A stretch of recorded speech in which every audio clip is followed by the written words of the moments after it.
का अपक्षयन और अपर्दन, weathering and halogen. अपक्षयन एवं अपर्दन फिर से बता दो कि भूपटल की चट्टानों में अपने ही स्थान पर, भूपटल की चट्टानों में अपने ही स्थान पर यदि टूट फूट की क्रिया होती है, क्षयित होने की क्रिया होती है, तो उसे हम लोग वेदरिंग कहते हैं, यानी अपक्षयन कहते हैं। लेकिन यदि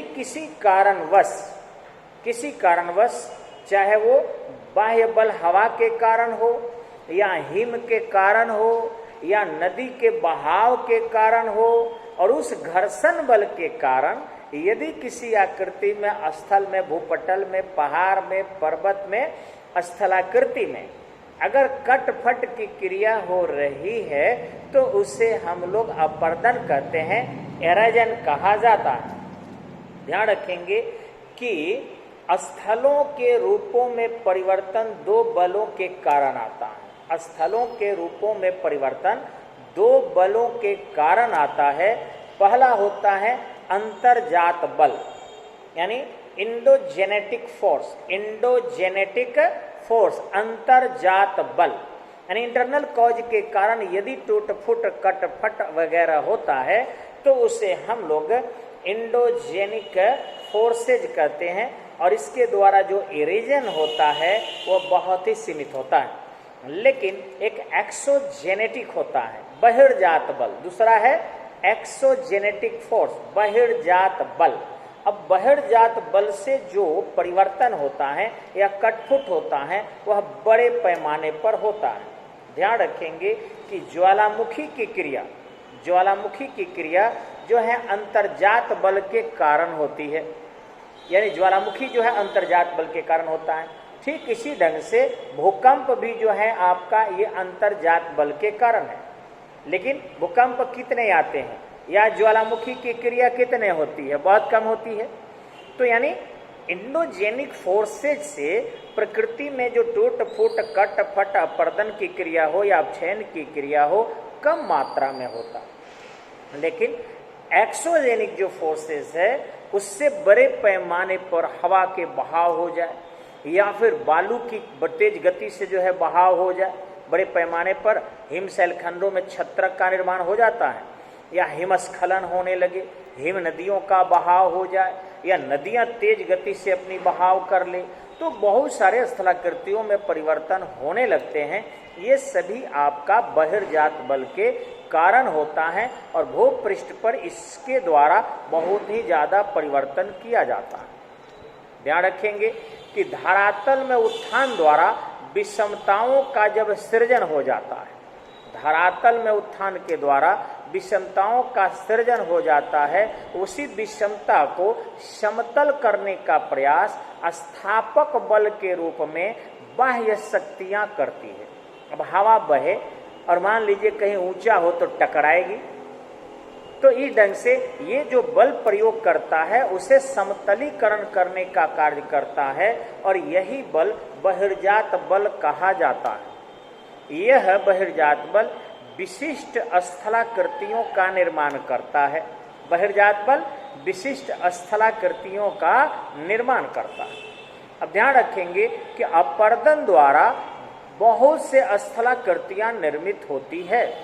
अपर्दन द्वारा बहिर्जात बलों के कारण बहुत से स्थलाकृतियां निर्मित होती है, जिसमें महत्वपूर्ण योगदान नदियों का है।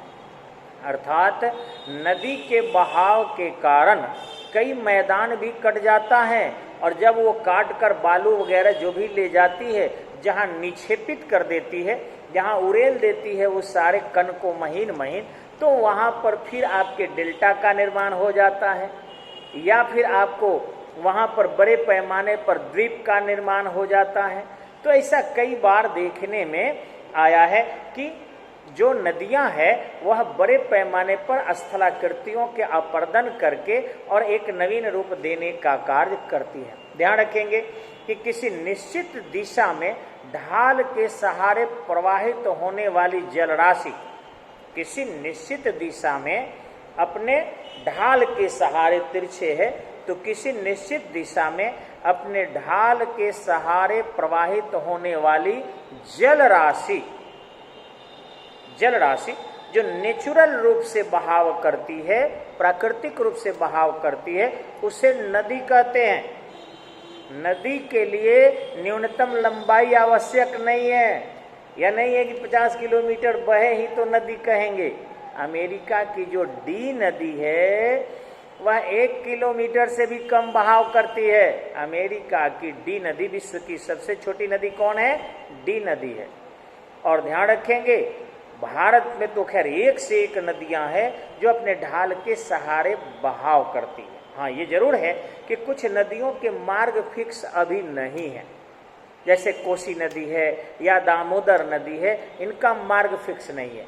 जब जल की मात्रा इसमें ज्यादा हो जाती है तो वैसी स्थिति में अपने उस अवरोधों को जो दोनों किनारों पर होता है वो तोड़ के कोई नई दिशा की ओर निकल जाती है। लेकिन वही है, गंगा है, जमुना है, आपका सरयुग है, गोदावरी है, कावेरी है, इस ढंग से बहुत से नदियां हैं। नर्मदा और ताप्ती तो पूछिए मत, तो बिल्कुल पहाड़ के नीचे से दबकर बहाव करती है, यानी उनके मार्ग में जो है थोड़ा भी परिवर्तन नहीं होता है। बरसात के दिनों में बाढ़ का कारण भी नहीं नर्मदा को जल्दी सुनने को मिलेगा या फिर ताप्ती को मिलेगा। गंगा तो थोड़ा है कि अब तक एरिया में अपना विस्तार कर लेती है, जैसे बिहार अब तक एरिया है तो इधर थोड़ा विस्तार कर लेती है, लेकिन बाकी जो है आपको अन्य जगह ऐसा देखने को नहीं मिलता है। नदी के द्वारा जो काट छाट की जाती है, यानी उनके अपने ट्रांसपोर्टेशन में, बहाव में यदि किसी प्रकार की कोई बाधा होती है और उस बाधा के दौरान जो वो घर्षण करके टूट फूट कर लेता है, वही क्रिया आपका इरेजन कहलाता है, वही क्रिया आपका इरेजन कहलाता है। और जहां जाकर उस अवसाद को गिरा देती है उसे डिपोजिशन कहते हैं, उसे डिपोजिट कर देना, रख देना, डिपोजिशन कहते हैं, यानी निक्षेपण कहते हैं। नदियों के अपर्दन तथा निक्षेपण के द्वारा कई स्थलाकृतियों का निर्माण होता है। जैसे मैं बता रहा हूं, चाहे वो कटाव करेगी तो कई बार देखिएगा कि भी आकार की नदी बन जाती है, जिसको हम जॉर्ज कहते हैं। तो नदी के द्वारा अंग्रेजी के जो भी लेटर है, इसके जैसा खड्ड का निर्माण नदियां करने लगती है, जिसको हम लोग जॉर्ज कहते हैं, यानी महाखड्ड कहते हैं। और जब्बलपुर के पास यदि नर्मदा नदी को भी देखेंगे तो वो भी गार्ज का निर्माण कर देती है, काफी खड्ड उसका लंबा है। ये नर्मदा नदी काफी पहाड़ को, मुलायम पहाड़ मिला, उसको काटते काटते नीचे ले चली गई और बहुत नीचे अपना बहाव करती है। ठीक इसी ढंग से सिंधु नदी जम्मू कश्मीर में, सतलज नदी आपके हिमाचल और जम्मू कश्मीर के बॉर्डर पर, ब्रह्मपुत्रा नदी आपके नेपाल से होते हुए, तिब्बत से होते हुए पूरे गार्ज का कई निर्माण करती है। और जब अरुणाचल प्रदेश असम में आती है तो यहाँ भी गार्ज का निर्माण करती है। इन सब का नाम, सिंधु नदी जिस गार्ज का निर्माण करती है उसको सिंधु गार्ज कहते हैं। ठीक इसी ढंग से सतलज नदी जिस गार्ज का निर्माण करती है, यानी महाखड्ड का निर्माण करती है, उसको सीप किला गार्ज कहते हैं। ठीक इसी ढंग से ब्रह्मपुत्रा नदी जिस गार्ज का निर्माण करती है उसको दिहांग गार्ज कहते हैं। क्या कहते हैं? दिहांग गार्ज कहते हैं। तो इस ढंग से ये वी आकार के गौर्ज का निर्माण, महाखड्ड का निर्माण, अंग्रेजी के जो वी लेटर है वैसा कर देती है। कई नदियां बिल्कुल गहरी खड्ड, एकदम ऐसे अंग्रेजी के आई लेटर जैसा, अंग्रेजी के जो आई लेटर जैसा एकदम सीधे डिप कर देती है, जिसको हम लोग कैनियन कहते हैं। जनरली शुष्क प्रदेशों की जो तली होती है वो मुलायम होती है वर्षा के अभाव के कारण, अतः वहां नदी जब जाती है तो बिल्कुल महाखड्ड जो है अंग्रेजी के आई आकार की बना देती है। भारत में तो ऐसा नहीं बन पाया है, लेकिन अमेरिका में एक कोलोराडो नदी बहती है, याद रखिएगा परीक्षा में आता है। अमेरिका में कोलोराडो नदी है, वह ग्रांड कैनियन का निर्माण करती है, जो पूरी तरह अंग्रेजी के आई लेटर की तरह है। ठीक इसी ढंग से जब पहाड़ के ऊंचाई से नदी एकाएक नीचे उतरती है, बहाव करके आई और एकाएक गिर गई, तो ये जलप्रपात अथवा छिप्रिका का निर्माण करती है, जिसको वाटरफॉल्स एवं रैपिड्स कहते हैं। अब वाटरफॉल, जब नदियां ऊंचाई स्थान से एकाएक तीव्र वेग से नीचे की ओर उतरती है तो उसको हम वाटरफॉल कहते हैं। ये उत्तरी अमेरिका में नियाग्रा जलप्रपात जो है इसी प्रकार का है। ठीक इसी ढंग से अफ्रीका का विक्टोरिया जलप्रपात जो जिम्बेजी नदी पर है, अफ्रीका का विक्टोरिया जलप्रपात जिम्बेजी नदी पर है, ये आपका इसी प्रकार से वाटरफॉल का निर्माण करता है। ध्यान रखेंगे कि कोरोना नदी पर विश्व का सबसे ज्यादा एंजिल जलप्रपात जो है सबसे ऊंचा है। विश्व का सबसे ऊंचा जलप्रपात कैरोना नदी पर स्थित है, एंजिल जलप्रपात के नाम से जाना जाता है, इकाई गिरता है। इसकी जो ऊंचाई है लगभग 978 मीटर और कहीं कहीं किताबों में 979 मीटर भी देता है। यह वेनेजुएला में स्थित है, दक्षिण अमेरिका के वेनेजुएला में स्थित है एंजिल जलप्रपात, जिसकी विश्व की सबसे ज्यादा ऊंचाई है लगभग 1 किलोमीटर के बराबर, यानी 979 मीटर, और यह आपका कोरोना नदी पर स्थित है। ध्यान रखेंगे एक विश्व का सबसे चौड़ा जलप्रपात है, बहुत फैल कर जो है और पूरी की पूरी तरह एक झरना की तरफ पानी जो है नीचे गिराता है। यह जलप्रपात जो है खोन जलप्रपात है जो आपके लाओस में स्थित है। यह विश्व का सबसे चौड़ा जलप्रपात है। ठीक इसी ढंग से विश्व का सबसे बड़ा जलप्रपात जो ज्यादा पानी गिराता है, नॉट ऊंचा नॉट चौड़ा, ये बड़ा जलप्रपात है, यानी पानी ज्यादा जो गिराता है वह ग्वायरा है। ग्वायरा एग्जाम में सबका ध्यान रखिए, बड़ा अलग होता है, ऊंचा अलग होता है, चौड़ा अलग होता है। पराना नदी जो है आपको पता होगा, ये भी दक्षिण अमेरिका में बहती है और उसी पराना नदी पर आपका ग्वायरा जलप्रपात जो है ये सबसे ज्यादा जल को गिराता है, यानी सबसे बड़ा जलप्रपात है। अब ध्यान रखेंगे कि जलप्रपात एवं क्षिप्रिका में यही अंतर है कि जलप्रपात के मुकाबले क्षिप्रिका की ऊंचाई कम होती है, यानी कम ऊंचा से वो गिर गया तो उसको क्षिप्रिका बोलते हैं, रैपिड्स बोलते हैं, और यदि बहुत ऊंचा हो गया तो उसको हम लोग वाटरफॉल्स कहते हैं। धुआंधार जलप्रपात का नाम आप लोग सुने होंगे। ये धुआंधार जलप्रपात नर्मदा नदी पर है, मध्य प्रदेश के पास। नर्मदा नदी जो पश्चिम दिशा में जाकर अरब सागर में गिर जाती है खंभात की खाड़ी में। गुजरात में 2 खाड़ी है, क सबसे ऊपर है, ख सबसे नीचे है। कच्छ सबसे ऊपर है क, और ख सबसे नीचे है खंभात। तो खंभाते के खाड़ी में जाके गिर जाती है नर्मदा नदी, तो उसी मार्ग में जो मध्य प्रदेश के बाद गुजरात में जाती है वहीं पर आपका धुआंधार जलप्रपात है, जो इतना न पानी को फैलाता है और रिटर्न होकर लौटता है कि धुआं धुआं जैसे दिखता है और बहुत सारे पर्यटक वहां जाते हैं। ध्यान रखेंगे कि उस नदियों द्वारा जलोढ़ शंकु का निर्माण भी किया जाता है, यानी नदियां जब पर्वतीय भाग से निकलकर और समतल मैदान में बहाव करती है, कोई समतल है और समतल प्रदेश में जब प्रवेश करने वो लगती है तो चट्टानों के बड़े बड़े अवसाद मार्ग में गति न होने के कारण वो पीछे छोड़ देती है, और जब छोड़ देगी यानी कि उसका अवसाद जब जमा हो जाएगा तो उसको अब हटा नहीं पाती है, साइड से ऐसे ऐसे बहने लगती है। तो इस प्रकार वह एलुवियल कोन का निर्माण कर देती है, यानी छोटा छोटा पहाड़ी हो गया तो साइड से पानी बहने लगा, जिसको हम जलोढ़ शंकु कहते हैं।